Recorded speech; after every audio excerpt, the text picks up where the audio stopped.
3, 2, 1.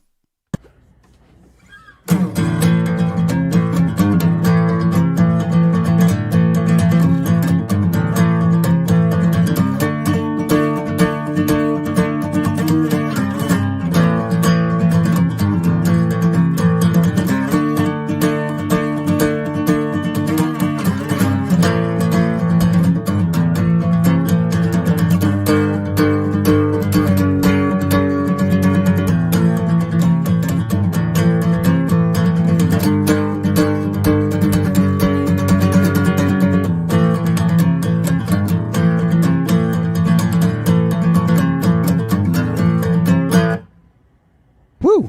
There you go. Riff of the day from Marv. Thanks again to him for that. And if you haven't been catching the riff of the day, it's every day on his personal page and on the I Love Monster Truck Instagram at I Love Monster Truck. What's up? It's Jer.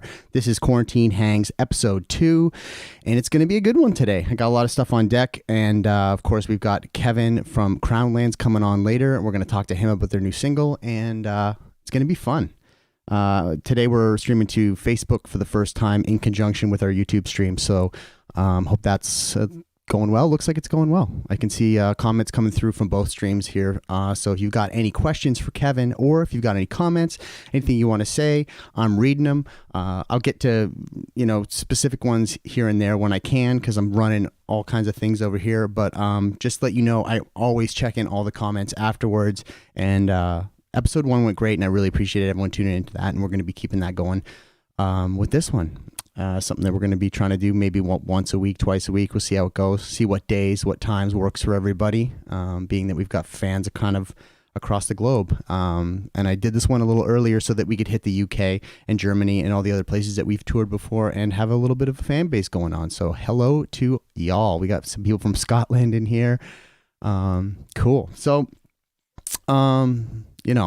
shit's crazy right now. And I know everyone knows, and I know everyone's dealing with it in their own way, and they got their things. I'm going to touch on this just a little bit to start the episode, just because I think I have to say something about it, because obviously this live stream is existing half because of what's going on right now. But, man, it's tough. There's a lot of people with extreme opinions and attitudes on what's happening with the virus and the quarantines and everything that's going on in places of the world right now. And, a lot of people extreme one way, a lot of people, as things are these days, a lot of people with fucking extreme attitudes and opinions about things. I have an extreme opinion and an extreme attitude myself, and I have a feeling that a lot of you probably share it with me, which is I don't fucking know. I don't know. I don't get it. I don't know. There's so much information being spread, from the media angle, from the government's angle. A lot of them are saying the same things. At the end of the day, you do have to keep in mind that the media makes a massive amount of money when the public is scared out of their fucking minds. So that's something to always keep in mind. Not that I think that they're blatantly lying, but they're obviously going to trump up the truth a little bit just to sell more ads. So something to keep in mind there.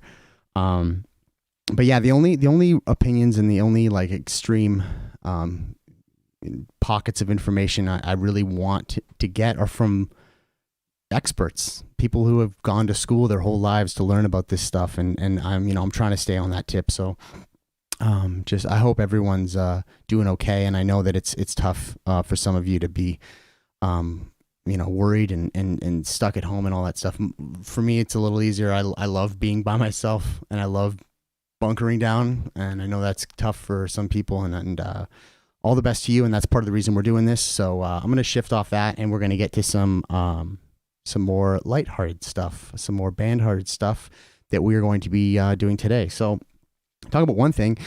Our Facebook page has been teetering on the 89,000 fans mark for a long time. We were shooting up there for a while, and then Facebook cracked down on fake accounts, and I think we probably had about 10,000 in fake accounts, probably just from the nature of Facebook being just like a cesspool of bullshit all the time.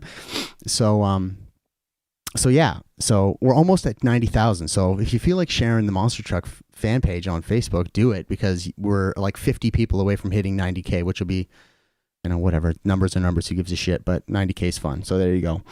I know a lot of people are going live lately, and I know a lot of people are delivering content. This is something that we're doing. We're trying to give you a little bit more of an elevated thing from the typical just sticking a cell phone in front of your face. So I'm trying to give you guys a little something extra here, whether it's, playing some content that you can't get otherwise, in addition to maybe just bringing in some people and talking to them about whatever it is that they've got going on. That's what we're doing here with this. That's what kind of Quarantine Hangs is all about, is bringing in our buds and talking about all kinds of stuff. So all of today's videos that I'll be playing will be in the description later in case you want to watch them. And yeah, I read all the comments, so feel free to pop in as many as you want. I'll get to them later. Maybe I'll just peel through a couple now. It looks like they're flying in. So look at all these people. We're doing better here. Facebook's killing it right now.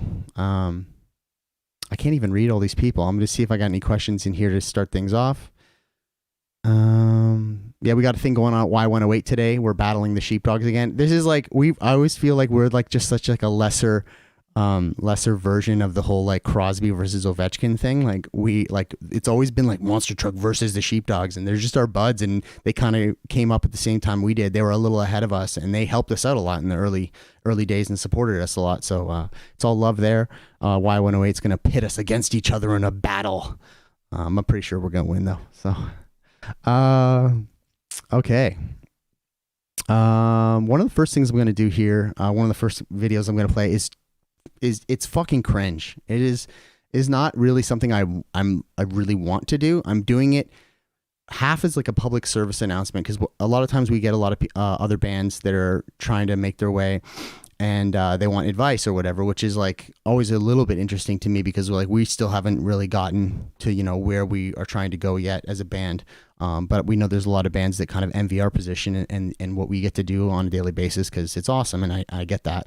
But I'm going to play something here that my buddy Nick Dalio, he has been a staple of the Hamilton music community for a very long time. And he had his video camera out back in the early days when everyone didn't have a fucking video camera in their pocket. And he used to come to these underground indie punk rock shows at this place called Transit Union Hall that we had downtown Hamilton, where people used to put on DIY shows all the time.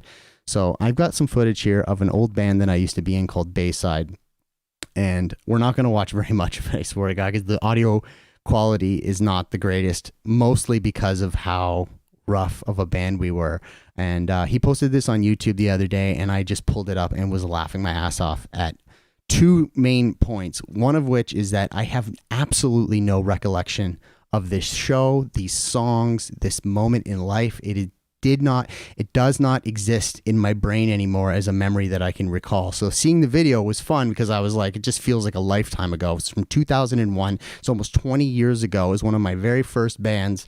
And here we are in Hamilton playing. I'm going to pull it up here in a second, just to let you know, I am 100% aware how fucking cringe this is, and how awkward of the days these were. So let's just do this. I'll show you. I'll just bring it up right now. So this is our band was called Bayside. There's our crappy banner, and I'm just gonna play it here and make sure the audio is good. So that's me there on the left there with the backwards hat on, and sounds like my balls haven't quite dropped yet either. So we were a 4-piece punk band, pop punk band, unfortunately, out of Hamilton. That's Chad. He's nuts. And here we go. Now, just before we get going on this, I cannot comprehend how fucking fast this song was. Or I don't know what. I guarantee it was all my fault, because I was just full of piss and vinegar. I just want everything to be 100 miles an hour. I take full responsibility for the speed of the song and the inability to tell what the hell's going on. Here we go. That's the last song. Go fucking nuts. Go fucking nuts, I say. Here we go. Listen to that twangy bass.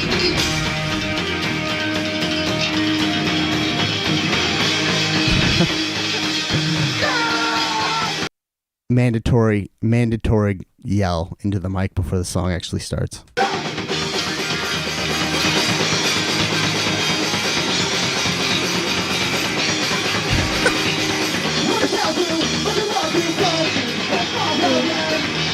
That's me singing lead vocals or attempting to sing lead vocals, and I apologize again for that.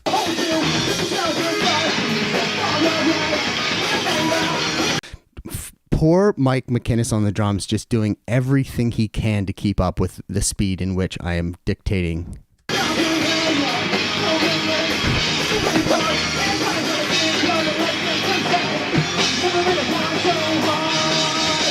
Yeah, energy.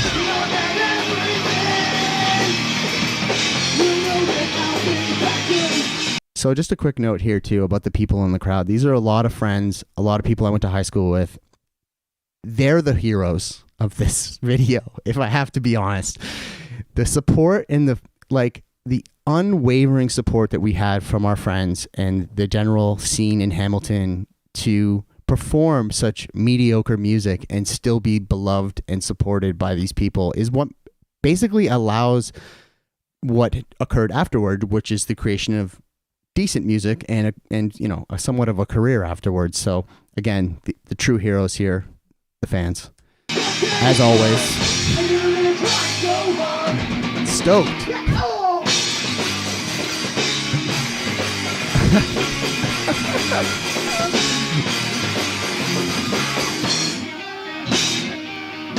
This part, I can live with this part.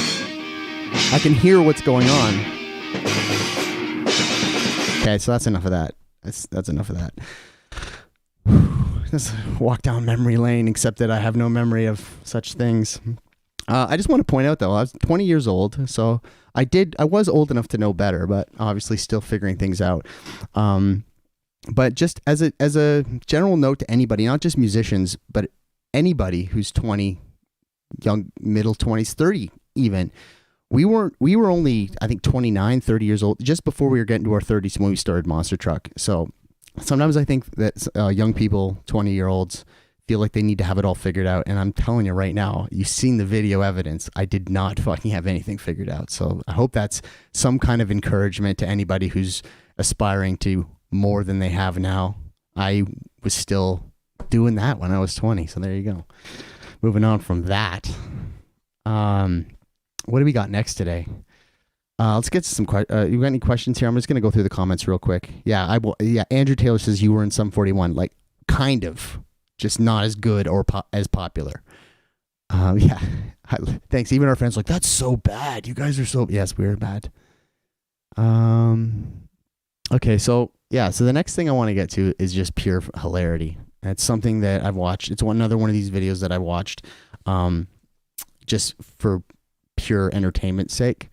It's basically, and I'm not 100% certain on who these people are or what they're doing. They're basically real life trailer park boys, I think. I don't think this is an act. I think this is like really who these guys are. They it's a YouTube channel called Pug Life 1. They do a lot of insane content. This is one of my favorite videos of all time. It's called The Fire Jump, and I'm just going to hit play on it. Oh, Dick boys! Oh, this is gonna be belligerent as Okay, so right off the bat, you can just hear the Canada just coming right through here. fuck. Oh, we're gonna do fire jump take 2. Check this out, boys. Check it out. Oh, this is gonna be friggin' awesome, eh? Friggin' right. Yeah, so always wait for the hip hip, all right? Oh, friggin' rights, boys. Here we go. Okay, give her the gurgle. Okay, so again, just so you know what we're about to get into here, they're doing a stunt jump on a riding lawnmower, okay? I don't give a shit about the stunt guys who do the super choreographed, planned out mathematically ahead of time. Like, that's cool and shit. But when you're talking about unadulterated stunts for just pure danger and victory and success and the tragedy that can happen, to me, there's almost nothing more impressive than what occurs next. Okay, here we freaking go. Here we freaking go. Here we freaking go. Here we freaking go. Oh, she's lit. Hip hip! Just the actual, like, just the terminology to so that they do have some things planned out, like when to light the garbage on fire. Oh, Dick, boys. In Wood, Ontario. Here we go. Oh, shit. Holy fuck. Holy shit. You know how badly that could have went? Like, that could have went bad 1,000 ways, and it only goes right one way. I mean, how can you can't nail it any better than that. Yeah, he fucking did. Yeah, he fucking did. Dude, another angle here. Flame it up. Holy fuck. Dude. Look at how big the landing ramp. The landing ramp is the same size as and he lands on one wheel. I love it so much, man. I can't get enough of it. Look at right through the fire too. Like, no fucking around. Inwood, Ontario. I don't even know. Like, I've lived in Ontario my whole life. I don't know Inwood, Ontario.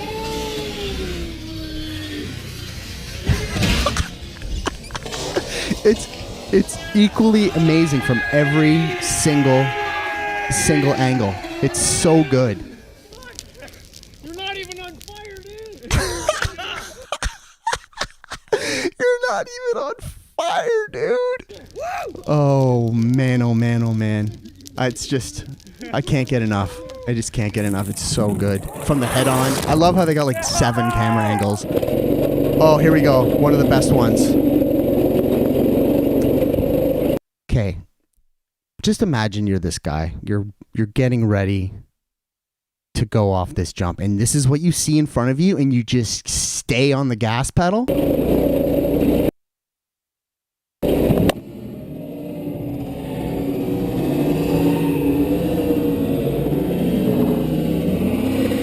Through the fires of hell on a riding lawnmower.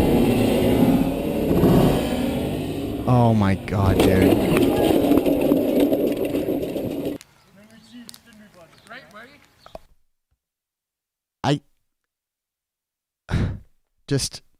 I'm in awe. I'm just in total awe. I will always be in awe of that video. Way to go, Pug Life 1.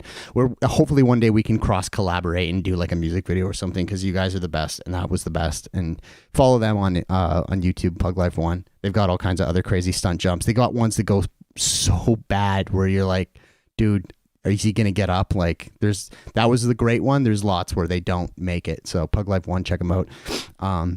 Yeah, fuck that is right, Susan. Fuck that is right. Maybe when I was like 16 or 17, I would have tried that shit. And then, I mean, I'm still working out back problems I have from skateboarding when I was 18. So again, I'm just glad I never even thought to do anything so fucking insane. How did they get enough speed, Gary? I don't know. They must have souped that lawnmower up. Okay, so the next thing we're going to get to here is Kevin. I mean, you guys probably already know him. Crown Lands fucking rule. They opened up a show of ours in Toronto at the Phoenix a long time ago. I'm going to just I'm just going to pump my own, what is it? I'm going to pat myself on the back here just a little bit, in that the first time I saw this band was the Rock Search. I was a guest judge at the Rock Search, 97.7 Rock Search finals. I don't know what year it was. It would have been like 2015 or something. And I saw these guys perform, and there was other bands on this Battle of the Bands that had more fans at the show, and the judges on the panel were leaning towards the bands. They were leaning towards the bands that had more fans at the show, and I worked on every single judge one by one over beers while we were deliberating to be like, no, Crown Lands is the winner. They are the band you want. If you don't have Crown Lands win this Battle of the Bands, when they go and do what they're already doing right now, which is dropping amazing singles, touring all over North America and the world, you're going to look weird for letting anyone else win this competition. And so I just grinded everyone down until I could convince everybody that they needed to be the winner of that. And they did. They won. So not taking any credit for their success, because they were going to be successful no matter what. I was more so trying to help 97.7 not get their pants pulled down when Crown Lands goes on to blow up, which they are doing right now. So let's get to Kevin. I'm going to give him a call. We did a little test call earlier, and we were getting little drops here and there. So if the quality's not perfect, you're just going to have to deal with it. Let's call him up. Yeah. He's waiting for the call. Yeah, buddy. Jer, Yes, how you doing? I'm doing great, man. Oh, good. You're coming in all crystal clear. Look how. See, when I told people we were going to be doing this interview, you know how many people wanted to get hair tips? I'm not. Oh my god. Do you get this all the time? We're not. I told you the interview is not going to be your typical interview, and I'm pretty sure every time you guys do an interview, all you hear about is the beards and hair because we get it too. Except our hair isn't as good as yours. All right, are we starting off with shampoo and conditioner? No. You don't have to answer the questions. I'm just informing you that that's what people are asking about, but we're not going to go there because I don't care. You guys do what you do. You look great all the time, and that's good enough for me. You look great. I have to confess, I was listening. I just want to say thanks again for believing me, bro. Dude, it was easy, dude. It was easy. Like it was to me. It was like I would have gotten really upset if it didn't happen because it would have been one of those times where it's like. It's just it was just so obvious. It was just such an obvious choice. It was if anyone else didn't see it, all I was going to do was try and show them or tell them or whatever. So there you go. Thank you. I remember when that happened. The first thing that happened is we got a message from you, and we didn't know you were actually there. And you said the right band won, and I was having a huge moment. I'm like, guys, Jared from Monster Truck just reached out to us. And then we became good pals over some lunch and some coffee. And you were the guy that you kept talking about. You're a manager who was your fearless visionary guy, and he always had a lot to say. And then all of a sudden, as for those of you that don't know, we share the same manager now, Ollie Mitchell, and he is the British the Bulldog. most charming bastard in the history of charming bastards. He's the absolute best. He's watching right now, so he's just loving this. He's just loving this fun. Yeah, I'm sure. So let's hit it up here. Let's talk about this. You guys got a new single called "Spit It Out." It is fucking awesome. The video is fucking awesome. Thank you. Tell me a little bit about making that song, because I know that one of the things you guys have been doing is working with different producers in different studios and kind of just trying a little bit of everything. So what was it about this song in particular that really worked out for you? Yeah, it was the first song we wrote when we decided to sit down and write our first record. And it was the first song we wrote coming off the tour with Jack White. And so we tried to capture those feelings and those vibes. It's kind of our tribute to the almighty fuzz tones that a lot of like the great duos in history have used. Yeah.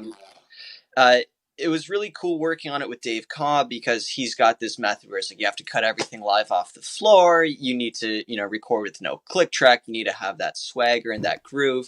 And I think we really captured the rawness of the band, because there's kind of like the two sides of Crownlands where it's like that raw or bluesier thing, and then the more esoteric proggier side of things. And so we tried to strike the balance on Spit It Out, where that pre-chorus is kind of in 7, sort of. So like if you tried to play that with a click, it wouldn't really have worked. And so going for that more organic, raw approach worked because of the weird timing of the tune. Right. And like I noticed that because like the launch into the chorus is like so weird to me, because I'm like, I don't work in 7, so I was like, it caught me off guard the first time, and then of course, as any music listener who likes getting kind of thrown for a loop, it's awesome, and you just end up it's one of those things where I like that, like we mutually love the band Elder.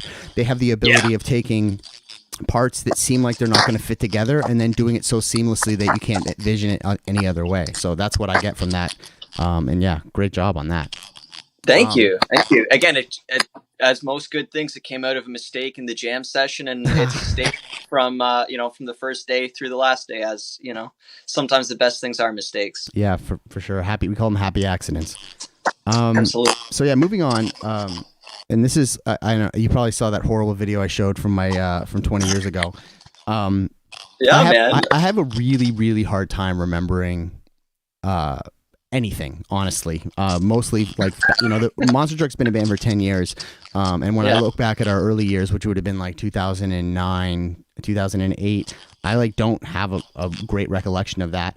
You guys have been around for about 5 years already, and I'm just wondering, do you look back from 5 years ago and be like, where the fuck did the time go, or do you still have a relatively decent grasp on it? Yeah, I'd say it still feels fresh enough. The memories of driving around in my dad's Hyundai Elantra with Cody's drums on their lap, it's still pretty fresh.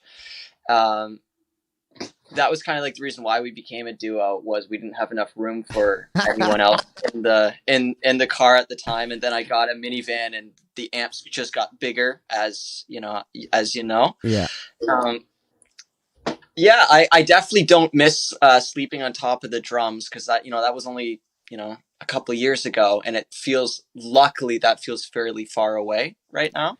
Well, tell me about that a little bit, because I know you guys have like kind of a family vibe going on, which is the first thing I noticed about when we saw you guys, is that your crew is almost in the band in a way.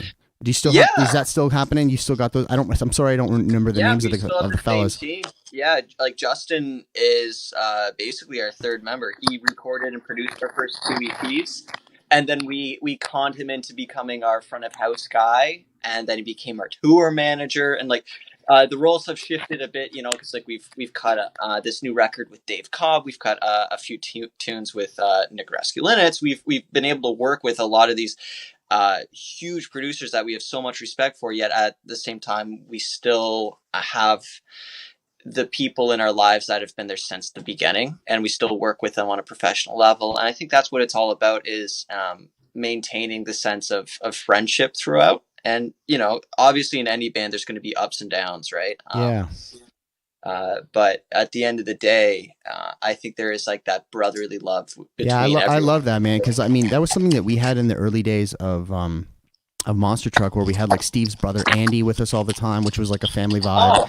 And nice. we had a couple other people that were with us, but as you know, our age got the best of us, as far as like people that were with us early on needed to go to get regular jobs, because in the first 3, 4, 5 years we weren't making enough money to retain people. When we were taking 6 months off from touring, they had to go back to their regular jobs. So it was really cool to see, and I just hope that is able to stay with you guys as long as possible, because it's a great vibe. Thanks, man. Me too. Do you have any standout, like the number one favorite memory of the last 5 years? Do you have anything that's just like, I know you toured with Jack White, and you've had a bunch of other amazing tours. I don't remember the name of the band that you were on the road with most recently. They looked mental.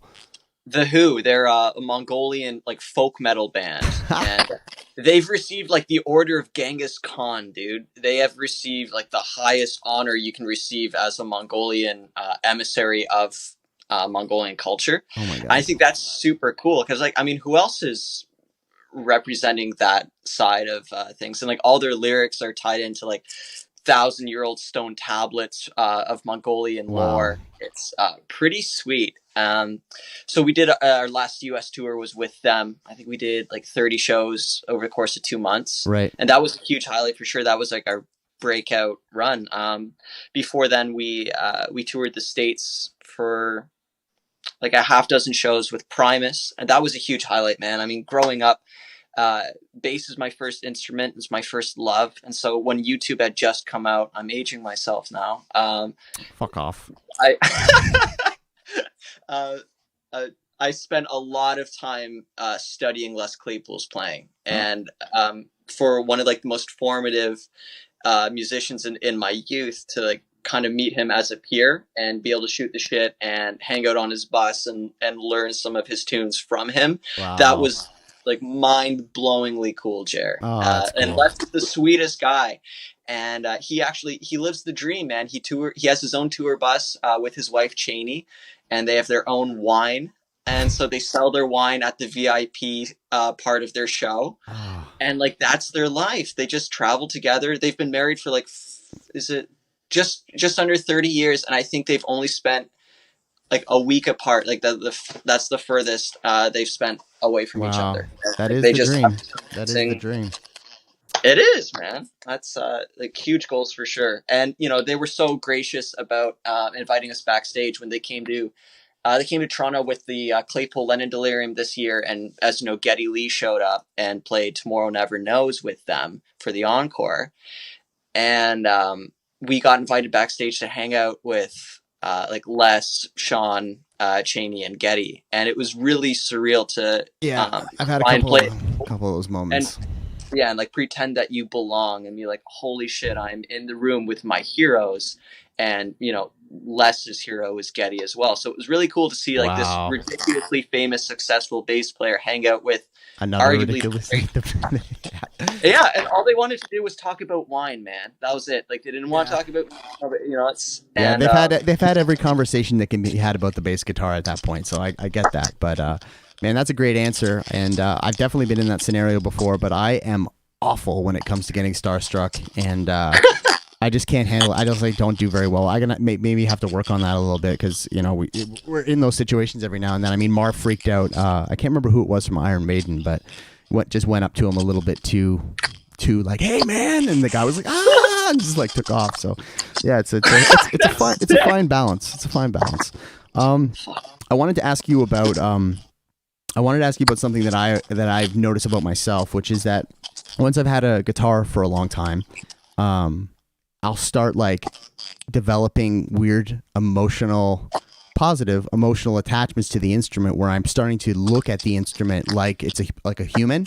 I can like, Yeah. and I like, it's a weird sensation of like looking at this seemingly inanimate object and being like, I love this. I love you. Like, I love you so much. Yeah. And so I've actually caught myself talking to my guitar in odd moments. And I'm just wondering if you've experienced that, and have you ever talked to your guitar before?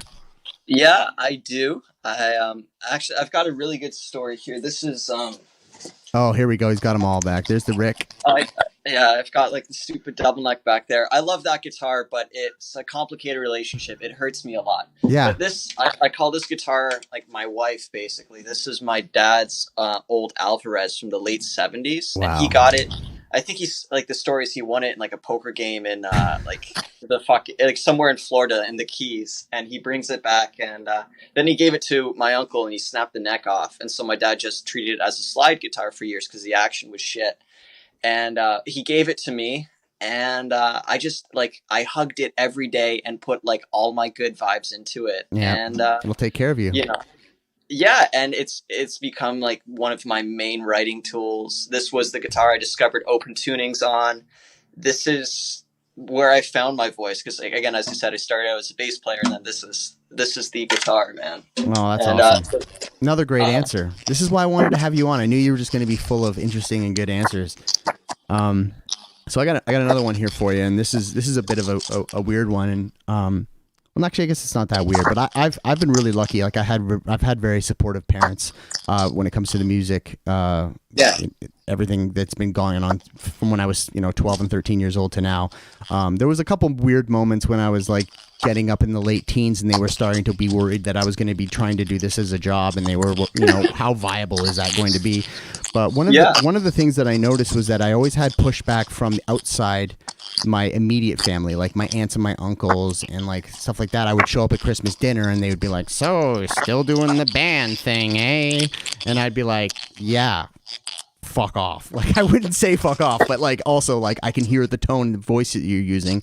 And then the weirdest, the band started doing well, but they don't know because they don't, they're not going to they don't know what's going on in the local venues and stuff like that. And then all of a sudden they'll see the weirdest thing. And then I call it the switch. It's the switch gets flipped, where they all of a sudden recognize what you're doing as a legitimate thing. And for me, it was an article where the Sheepdogs just mentioned our band name in like the weirdest obscure little tiny rag of a newspaper, and my aunts and uncles happened to see it, and it legitimized everything that I've been doing for the last 15 years, just one thing. And I'm just wondering if you've had that experience, and what it was that triggered the switch, as I call it, from being like, oh, you're just doing the band thing, to like, oh, you're doing the band, you're in a band. It's like like an instant flip. Yeah, that's a really I totally see where you're coming from. I don't need to throw anybody under the bus either, too. No, I think my family has been very supportive from the get-go. I think Cody's family took a lot longer to come around to supporting them, and because Cody he was studying psychology in university, and I had dropped out of classical music because I was I just want to play music. And I think it was when I felt welcomed in Cody's house by their parents. That was when it was. That was the switch. You're like, you're not the bad influence anymore. You're like the guy who's going to help get you guys going down the highway. Yeah, exactly. And well, and then another side, I was running a music venue in Oshawa called Mustache Club for a long time, and I was doing live sound, and I was doing bookings, and basically helping run this creative space and this music venue. And I think it was when bands that would come in that were at our level or higher, that would be like, oh shit, it's Kevin from Crownlands is mixing us today. The switch. And it's just, I think that was when it was, instead of, hey guys, check out my mixtape, it was the bands that I was trying to work with and make them sound great at the night. And all of a sudden now, as you know, the sound guy should be invisible. Yeah. And I think that it's kind of a horrible experience. And I work at the music hall now, basically Oshawa's Phoenix theater kind of vibe. And it's the worst thing ever when there's 500 people in a room and the band's like, and Kevin from Crownlands is mixing us tonight. And you're like, shut up. Oh no. Oh no. It's like you're trying to, perform the role of being, making the band on stage sound better. Yeah. I'd say that would be the switch when that happened. That I respect all of a sudden are calling me no longer Kevin, but Kevin from Crownlands. As you know, it's like, when did it switch for you? When did you go from being Jer to Jer from Monster Truck? It was the radio play.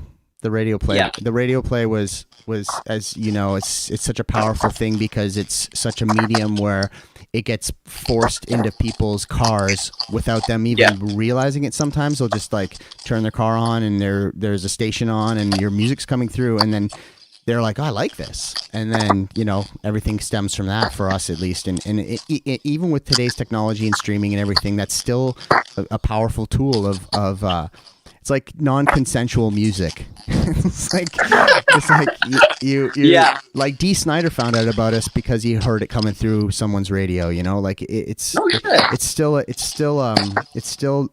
major means of getting into people's eardrums. So that was the big thing for us. And we're always grateful for that, especially Canadian radio, and specifically because they're the ones that allowed us the launch pad to kind of get into other territories. So, wow, that's true. Yeah, I don't think our music is not nearly as radio friendly as a lot of your music is. No, and so for us, it's been a very slow burn. So I would say it was like a night and day thing for us as far as radio goes. Like we're still kind of like bubbling under that top 20 kind of mark, and I don't mind it because it allows us to be a little bit weirder, different, which is like where our, the day I met you, you had something great to say, and you talked about how for you guys you've wanted to become the ultimate cheeseburger, and and it's like that, whereas a lot of music you listen to is Thai food, and it got me thinking, like, what do I want Crownlands to be? Yeah. And I think what we are right now is like we're a gluten-free portobello mushroom vegan burger. Okay. Okay. Yeah, I like that. I think at the end of the day, the real thing that's going to translate is the fact that you guys are doing what you want to do.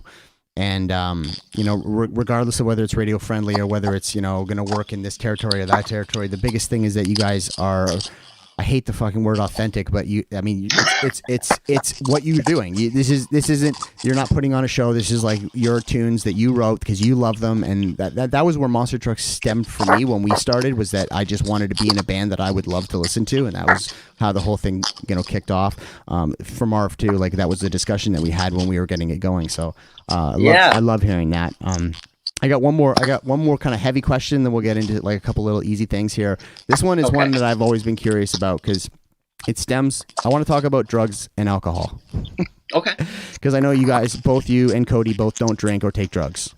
Is that still? You don't have to, again, like you don't have to say yes or no, but that was my understanding, was that you guys both don't really. Yeah, we're pretty straight edge. Cody's never drank in a day in their life, which is amazing. I used to drink some beer back in the day when I was in university, and but it just didn't work for you. Yeah, it was. I hit the realization that I do most of the driving on tour, and that's something I absolutely love. And you love it. Yeah, we'll see how long that lasts, bud.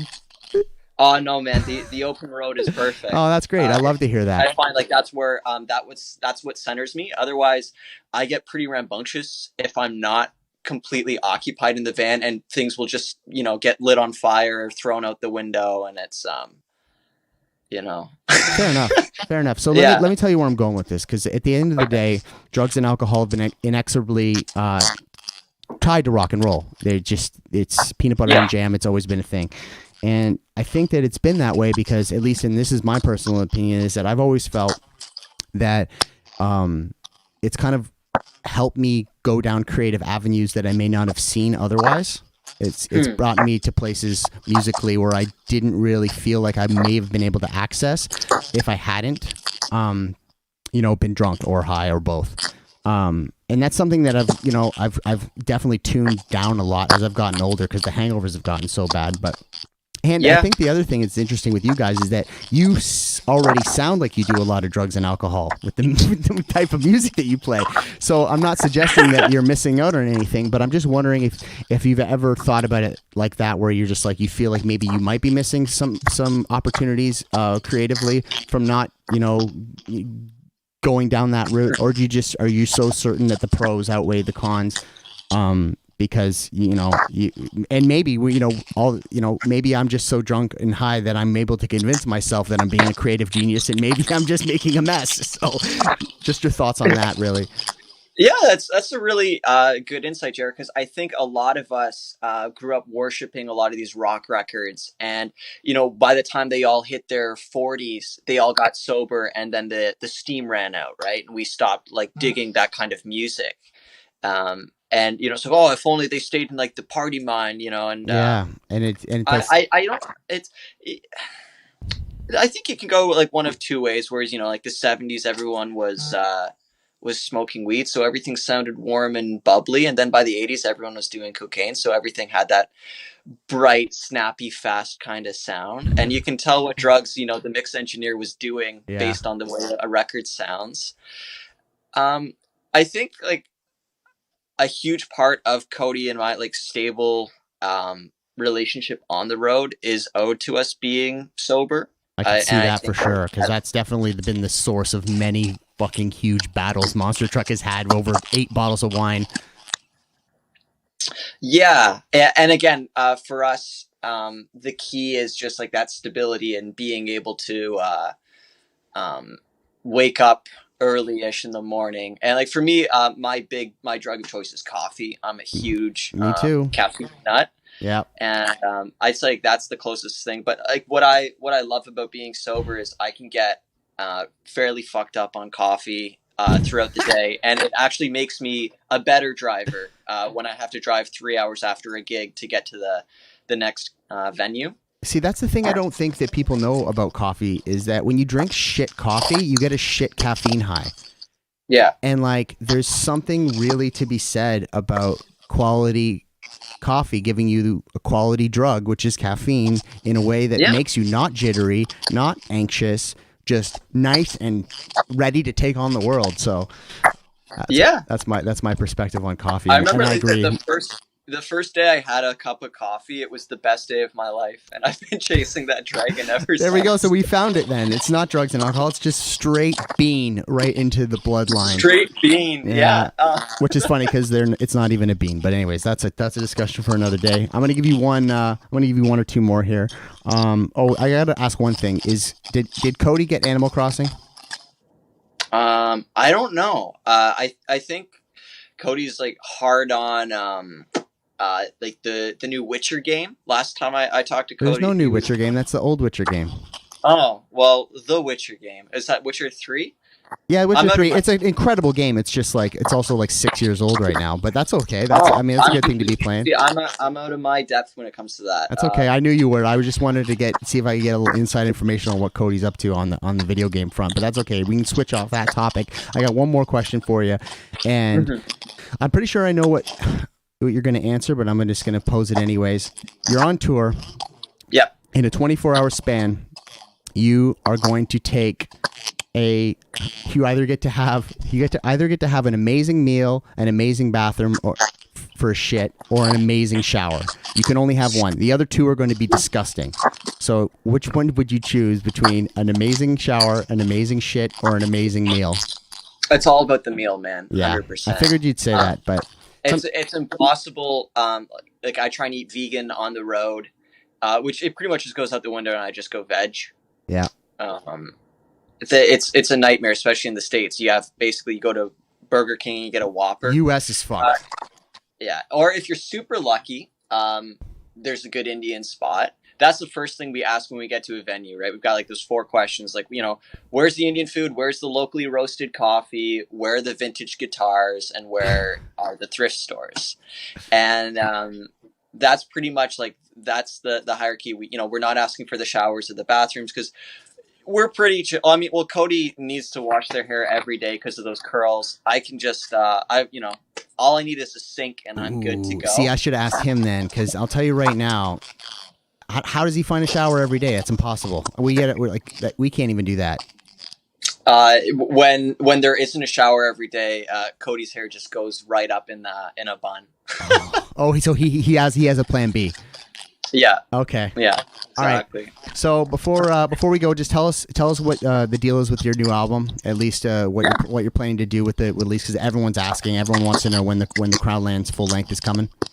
I want to know as well. So everything has been pushed back a bit because of what's going on with COVID-19. Yeah. There is going to be a new song coming out very soon.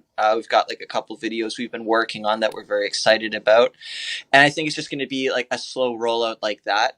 We're really excited about the songs, though. I'm sure when you record a song and 6 months go by, it hits you completely differently. Yes. And it's nice to kind of revisit these songs that we've recorded, and it still resonates with us. And like that's key, right? It's you can be your own toughest critic a lot of the time. Right. And so, yeah, I think within the next month or two, we're going to have a new song out, and hoping to have the record out as soon as possible. It's obvious it's going to be out this year, and that's as much as we can say about it right now. Okay. But I think it's yeah.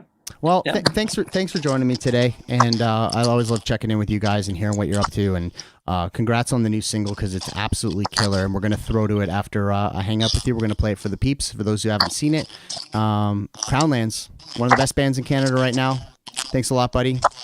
Thank you so much, Jer. Much love to you, my friend. Talk to you soon. Take care, buddy. Bye. Bye. I mean, what a good guy. They're both good guys. They're both the best. So yeah, thanks to Crownlands for coming on today. I'm gonna queue up their song right now. I'll take a couple little questions before we get to that. So let's see here. We got Rich wants to know what's my coffee. I love I think it's called Sebastian something. I don't know. I go to Durand in Hamilton. They have the best selection of coffee in the city, and they always have something different and new. Durand in Hamilton, awesome.